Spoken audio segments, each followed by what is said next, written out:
एक समय की बात है, एक गांव में मीना नाम की एक लड़की रहती थी। उसके पापा लालचंद गांव के बड़े सेठ थे। उनके पास बहुत से बगीचे और जमीन थी। वह अपनी बेटी से बहुत प्यार करते थे।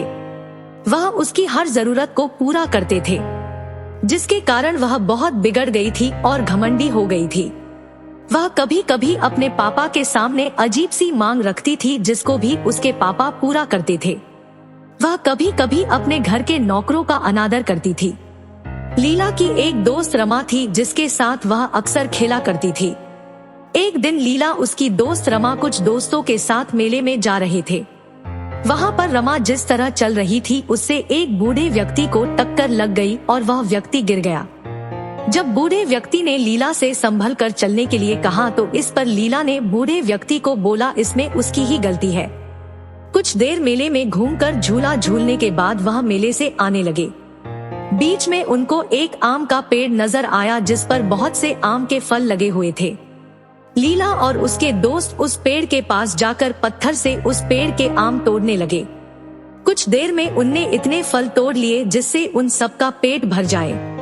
लीला के सभी दोस्त टूटे हुए आम को उठाकर खाने लगे और आम तोड़ना बंद कर दिया, लेकिन लीला अभी भी आम तोड़ रही थी। जब रमा ने लीला से कहा कि हमने इतने आम तोड़ लिए हैं कि हम सबका इससे पेट भर सके, तो तुम और आम क्यों तोड़ रही हो? लीला बोली, मैं इस पेड़ के सभी आम तोड़ दूंगी। रमा और उसके दोस्त आम खाने में व्यस्त हो गए, लेकिन लीला आम तोड़ती रही। कुछ देर के अंदर बहुत सारे आम तोड़ने के बाद भी वह बाकी आम तोड़ने में लगी रही। तभी वह आम का पेड़ बोल उठा, लीला तुम इतने फल क्यों तोड़ रही हो? जितने आम तुमने तोड़े हैं वह तुम्हारे लिए पर्याप्त है। पेड़ को बोलता देखकर लीला के दोस्त डर गए, लेकिन लीला बोली, मैं तो आज तुम्हारे सारे आम तोड़ूंगी। आम के पेड़ ने लीला को चेतावनी दी, वह रुक जाए और बाकी आम न तोड़े, लेकिन लीला कहाँ मानने वाली थी। उसने आम तोड़ना जारी रखा और बोला, तुम मेरा क्या बिगाड़ोगे?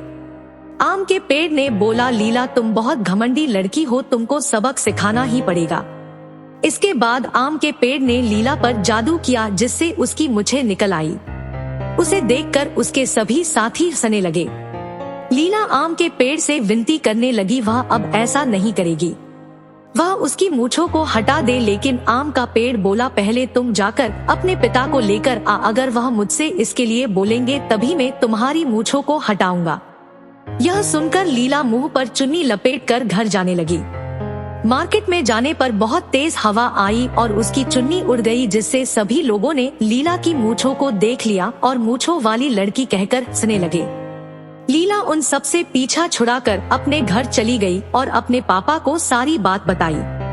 उसके पिता लालचंद अपनी बेटी को परेशान देखकर तभी लीला के साथ उस आम के पेड़ के पास जाने के लिए चल पड़े।